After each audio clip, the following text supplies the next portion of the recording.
Olá pessoal, tudo bem? Prontos para mais um mergulho neste mundo fenomenal da zoologia? Zoologia é a ciência que estuda os animais, então vamos lá, vamos nos aprofundar e conhecer mais e mais e cada dia mais os animais. Memorizar os conceitos, memorizar os nomes, esses nomes surgirão em outros filos, surgirão em outras definições, em outros conceitos de outros animais, né? A gente não perde, a gente vai ganhando conhecimento e ganhando capacidade de entendimento. É isso que vocês têm que fazer agora, tá? Nós vamos falar então dos quinidárias ou dos coleenteratas, tá? Onde a principal característica é a presença de uma célula urticante denominada quinidoblasto ou nematoblasto, tá?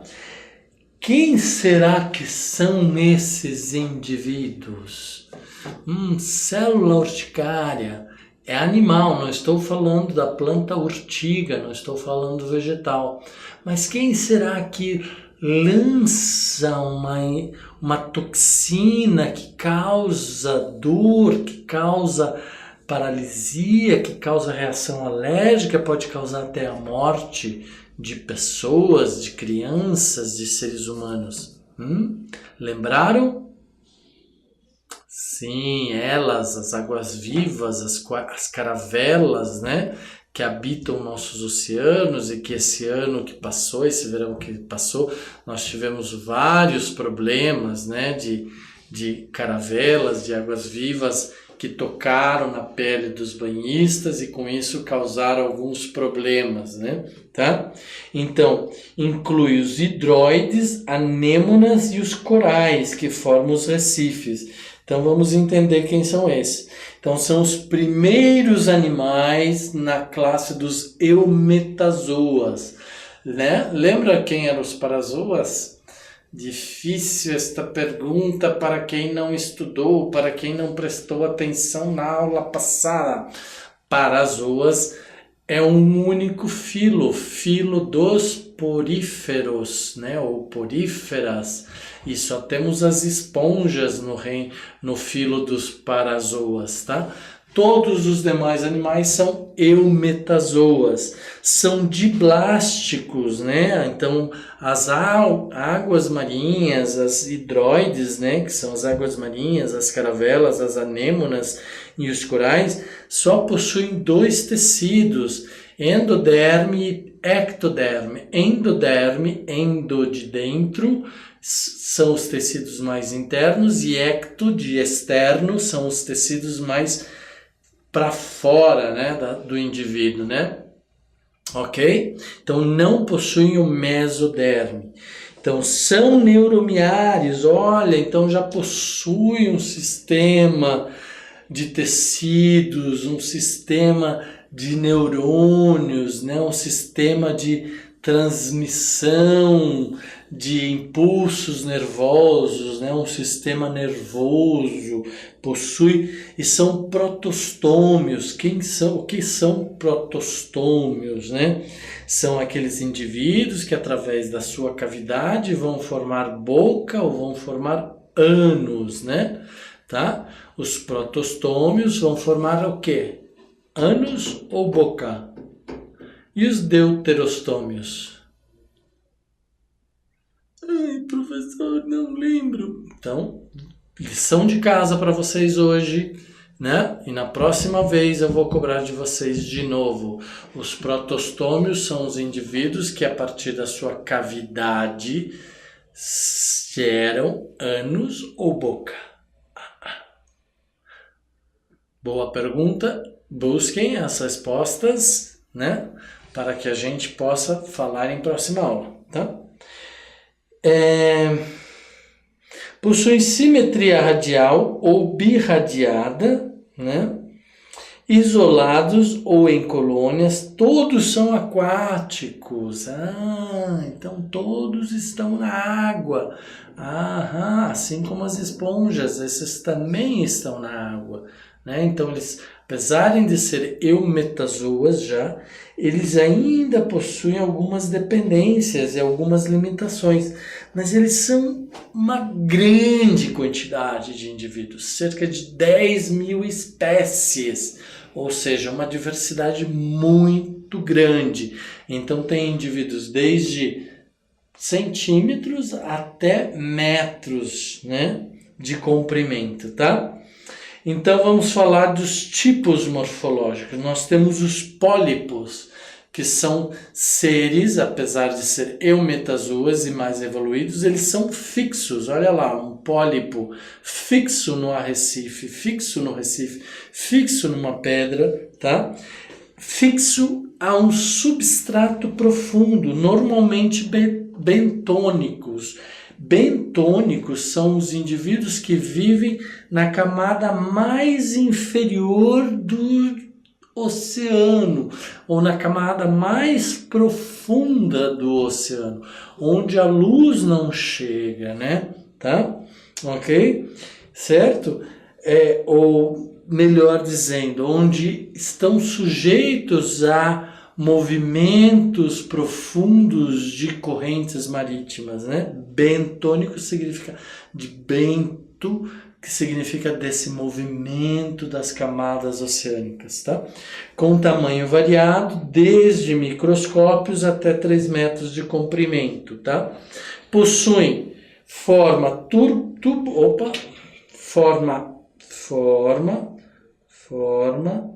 tubulosa fixa com um disco basal ou pedial, vocês estão vendo aqui a figura vermelha, possui corpo e o hipóstoma, que é o ápice do indivíduo, onde se localiza a boca do indivíduo.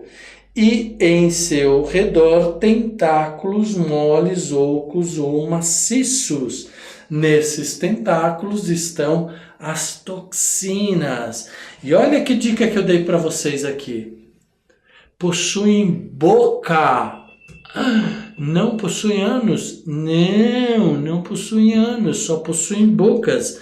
Então, o que são os seres protostômios? São indivíduos que a cavidade central do embrião deu origem à boca e não ao ânus, tá? Certo? E mais uma outra dica: tentáculos moles, ocos ou maciços, né? Quem que estão lá dentro dos tentáculos? Os quinidoblastos, os nematoblastos, né? Ou os quinidários, a presença da célula urticante, chamada quinidoblasto, que libera esta toxina, capaz de irritar, ou capaz de anestesiar, ou capaz de paralisar, ou capaz de matar, né? Conforme o tamanho do indivíduo. Tá? Então nós temos dois tipos, e aí nós temos o segundo tipo. Então o pólipo é fixo ou é séssil, né? Dito séssil, e nós temos então as medusas, que são livre-natantes, ou seja, se locomovem, nadam, vão para qualquer parte do mundo, né? Pelas águas tanto dos oceanos quanto as águas dos rios, né? Tá? São planctônicas, né? Desde milímetros até 2 metros de diâmetro, ou seja, podem ser muito grandes essas medusas, né? Podem ser muito grandes, e seus tentáculos podem chegar a 10 metros de comprimento, ou seja, desde milímetros até muito grandes, tá bom? Ok? Seu corpo é gelatinoso e tem a aparência de um guarda-chuva, então lembrem das caravelas que a gente encontra no mar, que elas estão nadando e parece um guarda-chuva com seus tentáculos aqui embaixo, né? Nós vamos falar disso. Então, nós temos a camada chamada umbrella, que ela é mais volumosa, né? É a camada de maior volume, mais grossa, que a gente mais vê, né? Tá?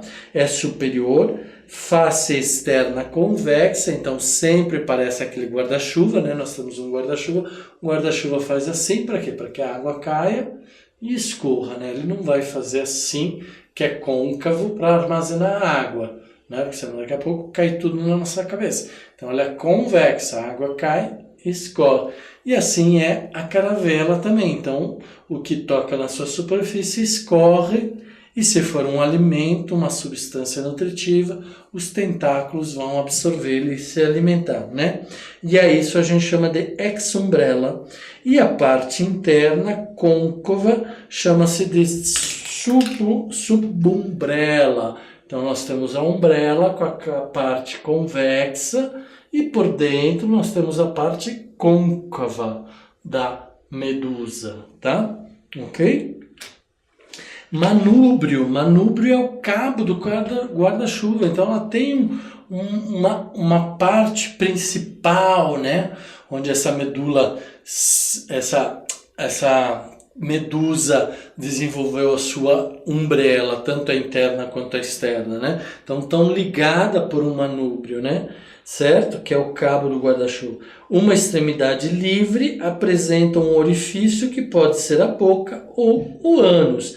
Então agora já na medusa nós temos seres que podem ter a boca ou o ânus, porque elas são livres, né? Então elas já têm uma outra característica, tá? Os tentáculos, formações alongadas presas em uma das extremidades da umbrella.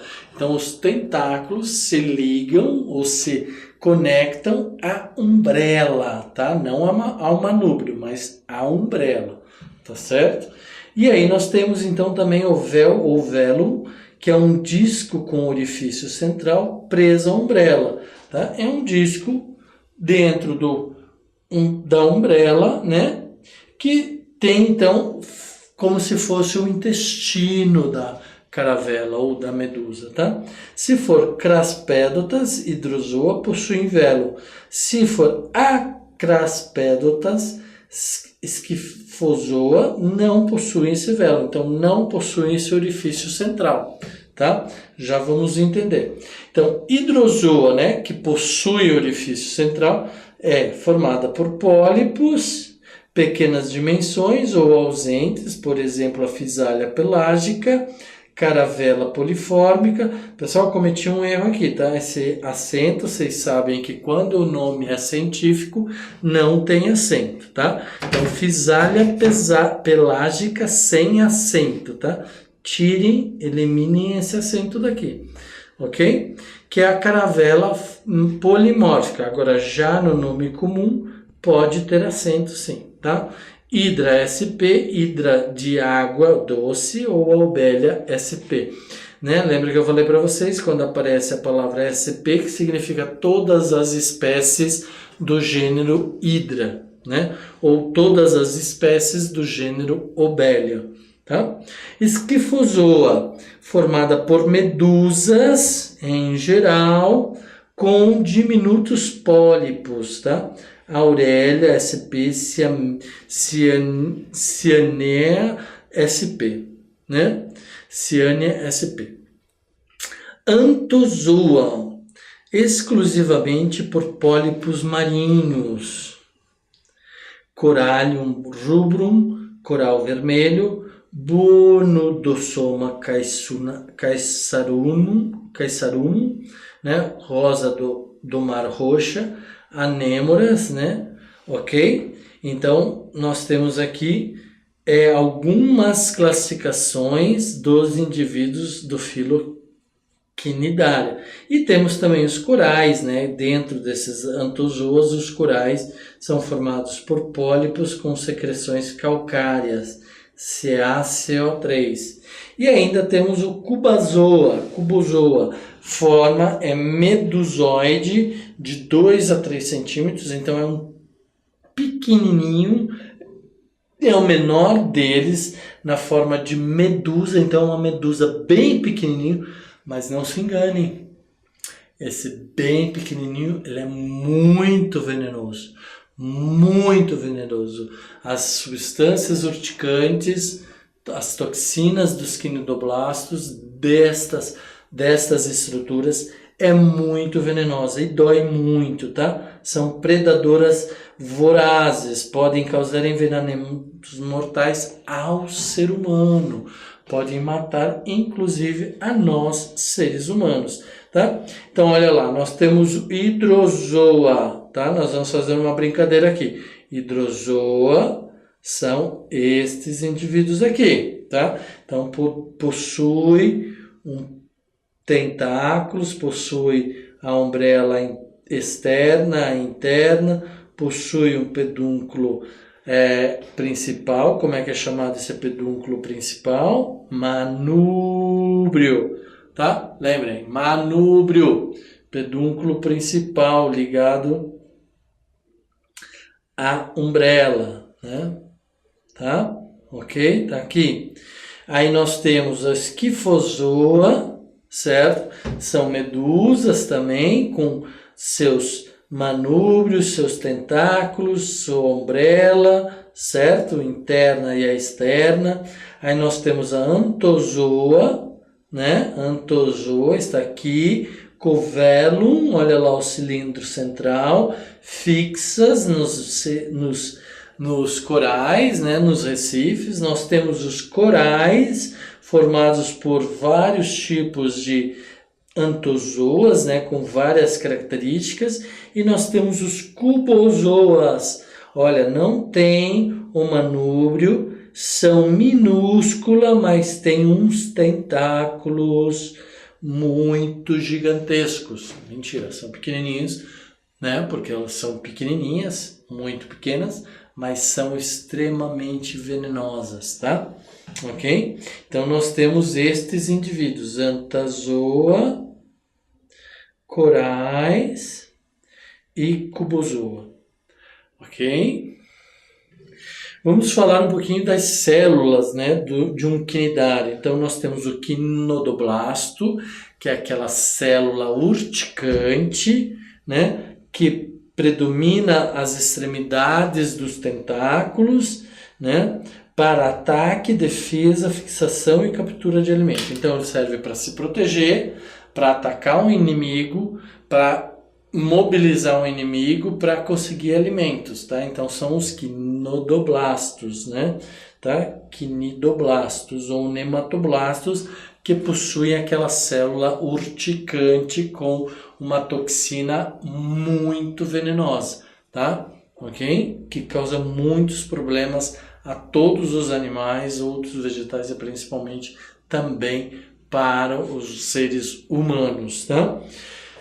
Com saliência, de onde emerge um cílio, o quinidocílio, ligado à vesícula do citoplasma. Então, toda vez que ele é estimulado, essa vesícula do citoplasma lança o quinidocisto ou nematocisto, onde existe então um líquido urticante com a toxina proteica chamada actinotoxina ou actinocongestina, que é letal para pequenos animais, né? Tá? Ok? É letal, causa a morte. O quinidocílio é estimulado e lança o quinidocisto, que penetra na pele da vítima, liberando a toxina e provocando queimaduras ou choques anafiláticos. Olha aí como que acontece os problemas com as águas vivas, com as medusas, com as caravelas nas nossas praias. Exatamente isso. Quando uma água viva, uma medusa, uma caravela toca a nossa pele, o pelo, chamado quinodocílio, é estimulado e aí ele lança o quinidocisto. E esse quinidocisto é feito um arpão, uma seta que entra na nossa pele e libera a toxina, chamada actinotoxina, ou actinocongestina, né? Tá? E isso vai causar uma ortite, vai causar uma coceira, uma alergia, né? E muitas vezes pode causar mais danos, como queimadura, como choque anafilático e até mesmo a morte, se for uma pessoa, por exemplo, sensível ou extremamente alérgica, tá? Então, olha lá, o quinidocisto quinodócito, né? Operáculo articulado ali, tá guardando, e aí quando estimulado, ele lança o quinodocílio, né? Com as suas flechas, com as suas setas, e esse filamento é esticado e penetra na pele do animal, né? Que ou está tentando atacá-lo, ou que por sem querer esbarrou nele, né? Ou que é um animal que ele queira injetar para se alimentar, tá? É assim a forma de ataque desta célula, né? Deste indivíduo, tentáculo, cápsula, tá? Os quinidários, as nossas águas marinhas, né? Medusas, caravelas que causam tantos problemas aos banhistas no verão, tá? Possuem epitélio muscular ou mioepiteliais, epitélio digestivo ou nutritivo musculares, possuem glândulas, possuem glândulas sensoriais, nervosas, intersticiais, ou seja, já possuem tecidos. Lembra que os poríferos não possuem tecidos verdadeiros? Pois agora os quinodoblastos, os quinidários, né, possuem tecidos verdadeiros. Esses tecidos verdadeiros são formados por células diferentes de acordo com suas funções, tá? Porém, esses colenteratas, né, não possuem, fixem isso, não possuem sistema respiratório, então eles não possuem um sistema de circulação de ar, é a entrada de água que traz oxigênio e nutrientes e leva de volta, né? Então a respiração é cutânea, diretamente no meio líquido, que faz a difusão de gases CO2 e IO2, né? Então é essa troca de gases diretamente nas células, né? Na respiração cutânea. Então é a pele que faz essa troca de oxigênio e CO2, tá? Não possui sistema excretor e o sistema circulatório também não possui, ou seja, não possui sistema respiratório, não possui sistema excretor, não possui sistema circulatório, tá? Então não tem circulação de sangue, não tem circulação de líquidos nutritivos, não tem sistema excretor, não liberam secreções, não liberam excrementos, tá? E não possuem respiração, sistema respiratório, a troca é cutânea, né? Vamos voltar, possuem outros sistemas nervosos, sensoriais, intersticiais, glandulares, né? Tá aqui as glândulas, tá aqui o sistema sensorial, sensitivo, nervoso, possuem epitélio muscular, digestivo, né? Tá? Ok? Mas não possui respiratório, excretor e circulatório, né? Então nós voltamos aqui, nós temos um pólipo fixado num recife, nós temos aqui uma medusa, né? Com seus tentáculos, sua umbrella, né? Umbrella externa e a interna, né? Ok? Então nós temos dois tipos de indivíduos desse filo quinidária, né? Tá bom? Possuem sistema tegumentário, né? Ecto e endoderme. Então possuem peles. Olha aqui, sistema, esse azulzinho aqui é a ectoderme e esse azulzinho aqui é a endoderme, né? E não possui mesoderme. Esse vermelho aqui é a mesogleia, tá? Ok? Então eles são chamados de indivíduos, vamos lembrar, diblásticos, né?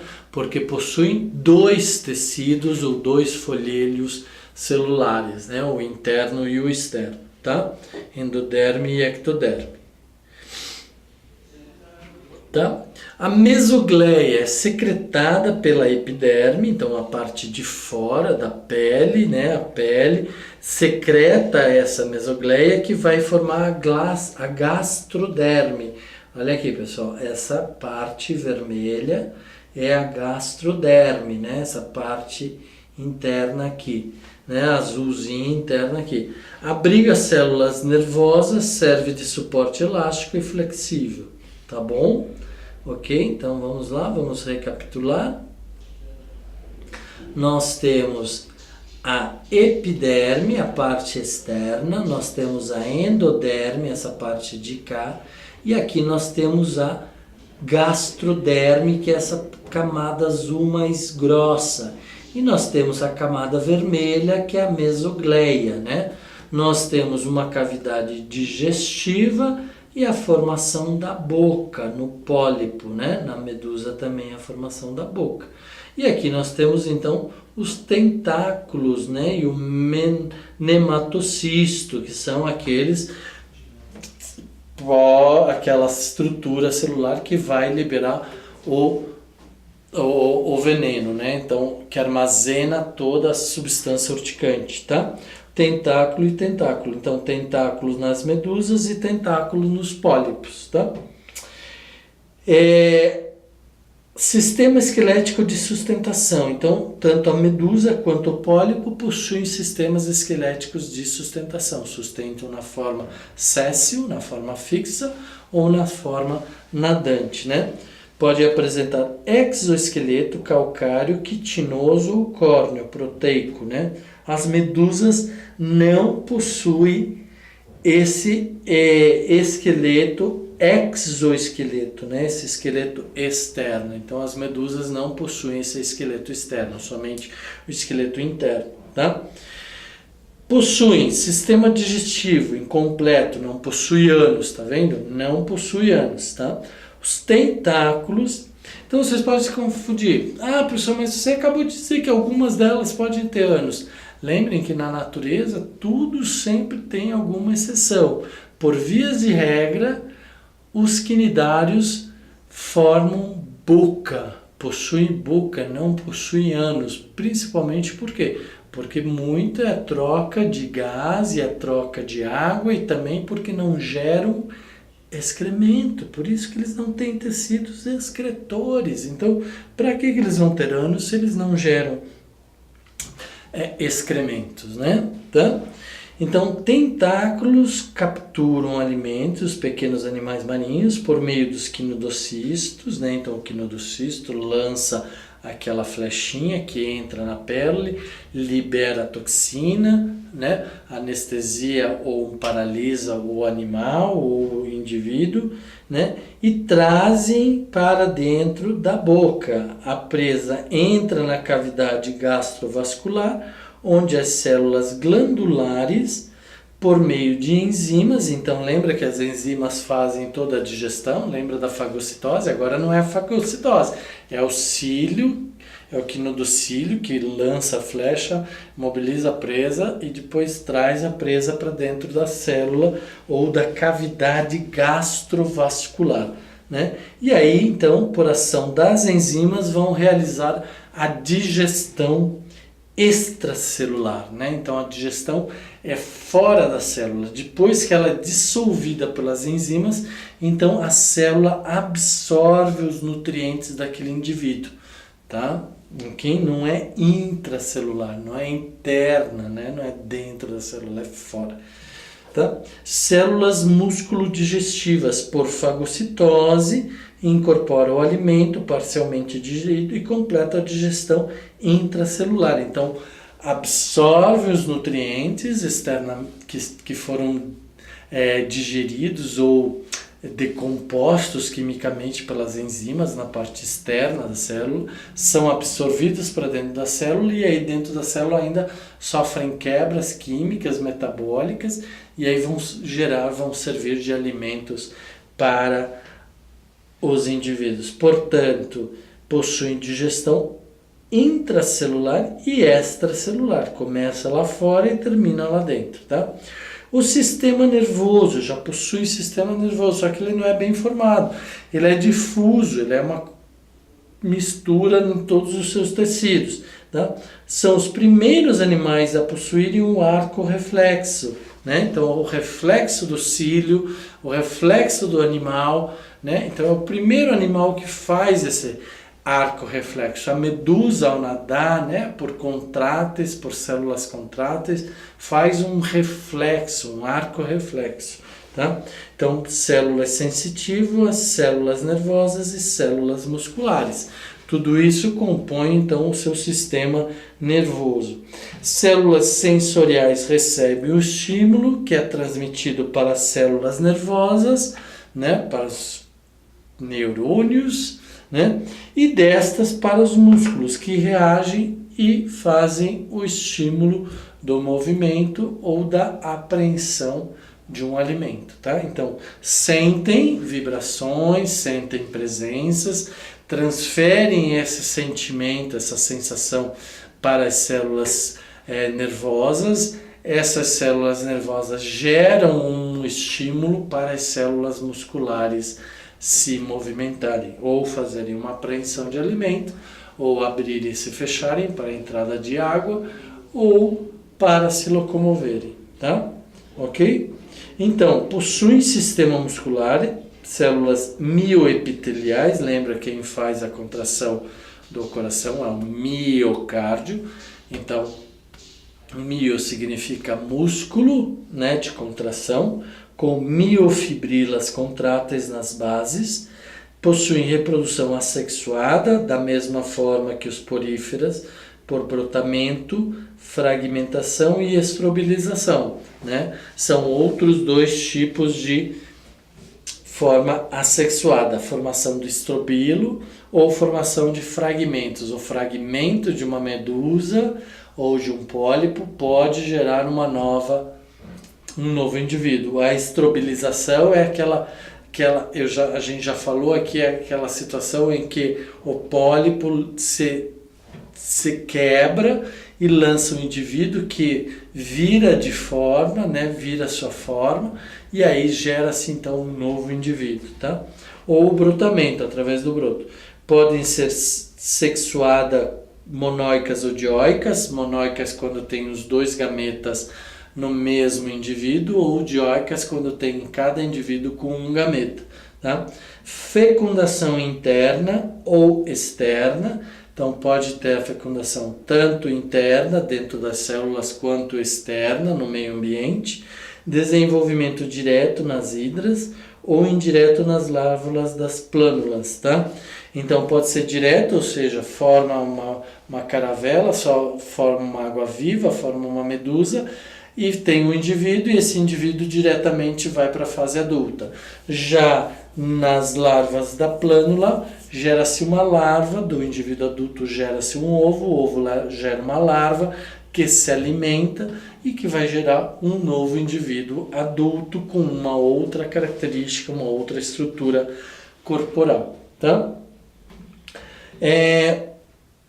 Os quinidários possuem o que? Metagênese. Metagênese é a capacidade de intercalar a reprodução sexuada com troca de gametas, troca gâmica, né, ou genética, de uma reprodução assexuada, sem a troca gâmica, né, tá?